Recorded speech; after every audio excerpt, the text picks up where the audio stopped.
যে নির্বাচন হতে হবে কখন, এ নিয়ে আমাদেরকে সবাই জানতে চান। আমরা বলেছি, সরকারের প্রধান উপদেষ্টা তিনি ঘোষণা করেছেন বারবার, একাধিকবার, এবছরের ডিসেম্বর থেকে আগামী বছরের জুনের মধ্যে নির্বাচন হবে। 6 মাসের একটা রেঞ্জ।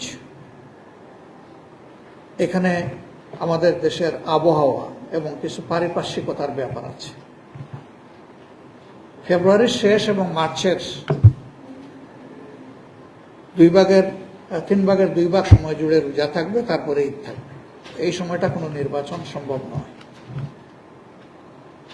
সংস্কার যেটা কার্যক্রম হাতে নেওয়া হয়েছে তা যদি আন্তরিকভাবে গতিশীল করা হয় এবং যদি অংশীজনেরা সবাই সেরকম সহযোগিতা করে, আমরা মনে করি সরকারের ঘোষিত সময়ের ভিতরে সংস্কার সাধন করে নির্বাচন সম্ভব। এর জন্য 2টি সময়কে আমরা উপযুক্ত মনে করি।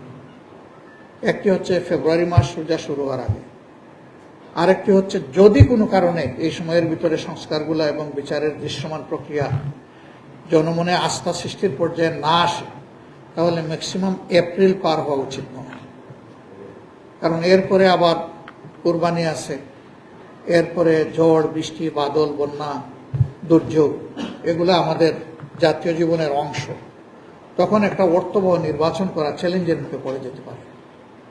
এই জন্য এই বিষয়গুলা সংশ্লিষ্ট পক্ষকে বিবেচনায় নেওয়ার জন্য আমরা আহ্বান জানাব।